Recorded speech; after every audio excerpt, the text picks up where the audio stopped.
10월 두 번의 격렬한 연속 교전 유료 생중계와 공중파 TV 중계. 이 극단적인 일정은 단순한 편성 착오가 아니라 기득권 방송 시스템의 중심부를 겨냥한 계산된 정보전이자 플랫폼 독립 선언입니다. 표면적으로는 혼란 그 자체로 보이지만 이 미친 일정의 궤적 속에는 기존 질서에 도전하는 창작자 장시원 PD의 절박한 의지와 콘텐츠를 통해 미디어 환경의 주도권을 재정의하려는 전략적 설계도가 숨어 있습니다.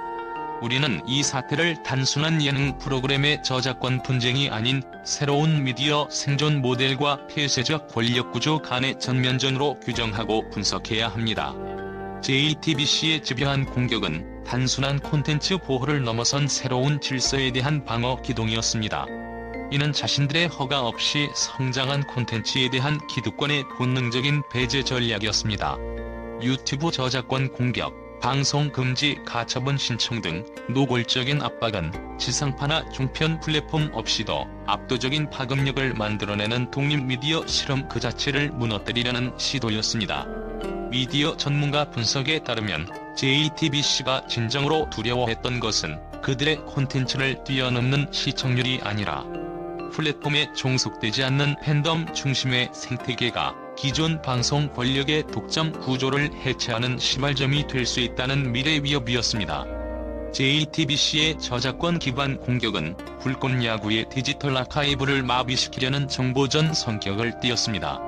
수년에 걸쳐 축적된 유튜브 영상을 비공개 처리한 것은 팬들의 접근 경로와 콘텐츠의 역사적 근거를 일시에 차단하여 전이와 응집력을 꺾으려는 심리전이었습니다. 이는 상대의 보급선과 사료를 동시에 공격하는 전략적 행위였습니다. 그러나 장시원 PD는 이 공격을 단순한 위협이 아닌 전략적 역습의 기회로 활용했습니다. 그는 플랫폼 하나에 모든 운명을 맡기는 것이 얼마나 취약한지, 즉 플랫폼 의존성 리스크를 누구보다 빨리 간파했습니다. JTBC가 유튜브라는 단일 방어선을 공격할 때 장 PD는 이미 그 방어선을 벗어나 자체 플랫폼과 공중파 TV 방송이라는 다층적 전선을 구축하기 시작했습니다. 이 다각화된 방어 체계는 JTBC의 공격을 무력화시키는 동시에 불꽃 야구를 정의로운 투쟁을 하는 순교자로 만들었습니다.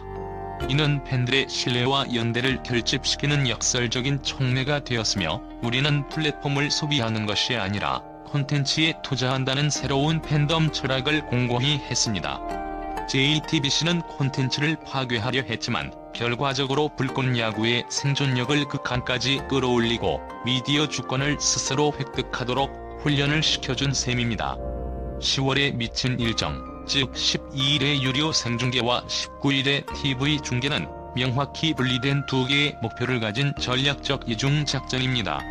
이는 단순히 콘텐츠 유통 경로를 다변화하는 수준을 넘어 팬덤의 깊이와 대중의 폭을 동시에 확보하려는 정교한 하이브리드 미디어 설계도의 핵심 교본입니다. 이 전술적 배치는 광고 수익 중심의 취약한 단일 플랫폼 모델을 넘어 직접 수익 기반의 견고한 생태계로 전환하는 교두보를 마련했습니다. 이는 부시돌지라 불리는 코어 팬덤과의 직접적인 유대 강화를 위한 폐쇄형 심화 작전입니다. 첫 번째 작전은 10월 12일 유료 생중계입니다. 스튜디오 C1 자체 플랫폼을 통한 유료 라이브는 수익 창출을 넘어선 플랫폼 독립의 선언이자 팬들의 충성도를 자산화하는 전략적 전력화 과정입니다. 미디어 분석가들의 추산에 따르면 이 코어 팬덤의 평생 고객 가치는 일반 유튜브 시청자의 광고 기여 가치보다 최소 15배 이상 높습니다. 이 유료 모델은 광고나 조회수 지표에 휘둘리지 않고 팬들의 투자금이 투명하게 재투자되어 콘텐츠의 자율성을 담보하는 방패 역할을 수행합니다. 한정 콘텐츠, 전용 리워드 제공은 팬들을 단순한 소비자가 아닌 공동 투자자이자 프로젝트 동반자로 격상시키며 팬 중심 생태계의 심장을 단단하게 만듭니다. 이 고층의 결속력은 콘텐츠의 지속 가능한 생존을 보장하는 핵심 방어 병력이자 예측 가능한 재정적 지지 기반이 됩니다. 장 PD는 이 작전을 통해 자본의 통제가 아닌 팬덤의 자발적 투자에 기반한 창작자 주도 미디어 모델의 성공 가능성을 전 세계에 입증하려 했습니다. 이는 대중을 향한 개방형 전선 확대 작전이자 사회적 증명 확보를 위한 전략적 돌파구입니다. 두 번째 작전은 10월 19일 SBS 플러스 TV 중계입니다. 이 작전은 12일의 폐쇄형 작전과 전술적 이격을 유지하면서도 브랜딩의 일관성을 극대화합니다. TV라는 주류 플랫폼을 활용하는 것은 잠재 시청자에게 공신력과 인지도를 단번에 부여하는 가장 효과적인 포지셔닝 포격입니다.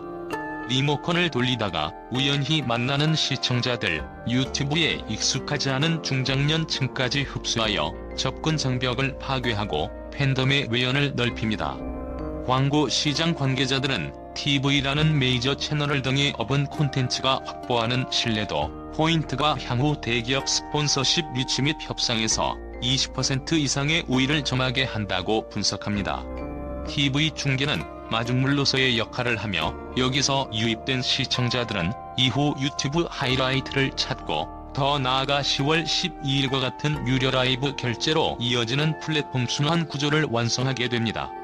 이 두 작전은 서로 다른 목표를 가졌음에도 하나의 방향으로 수렴하며 전방위적 미디어 포위망 구축을 가능케 하는 양면 전술의 교본이자 데이터 기반의 팬덤 선별 전략의 모범 사례입니다.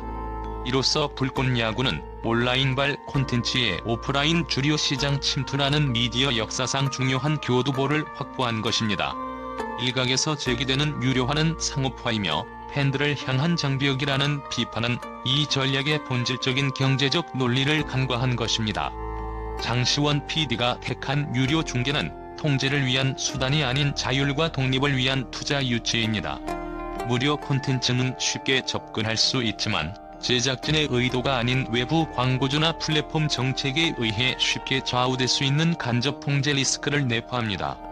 최근 미디어 리포트에 따르면 광고 수익의 변동성은 지난 5년간 평균 15% 이상으로 제작의 지속 가능성을 위협하는 가장 큰 요인으로 지목됩니다. 반면 팬들이 직접 비용을 지불하는 유료 모델은 그 자금을 투명하게 콘텐츠에 재투자하며 JTBC와 같은 기득권 통제 세력으로부터의 재정적 독립을 선언하는 행위자 자생적 자본 확보의 시작입니다. 미디어 경제학자들의 분석에 따르면 진정한 콘텐츠 생명력의 척도는 직접적인 사용자 참여와 유료 전환율에서 결정됩니다. 불꽃야구의 유료화는 단지 수익을 늘리는 행위가 아니라 우리가 원하는 야구를 우리의 방식으로 만들겠다는 팬들과의 공동 전선 구축입니다. 이 구조는 콘텐츠 제작의 최우선 고객을 광고주가 아닌 팬으로 확정하며 창작의 책임감과 방향성을 팬들의 요구에 맞추도록 근본적인 패러다임 전환을 유도합니다. 이 구조는 콘텐츠의 가치를 소비자가 아닌 투자자의 관점에서 평가하도록 유도하며 플랫폼 종속 시대에서 콘텐츠 자치 시대로의 이행을 가속화합니다.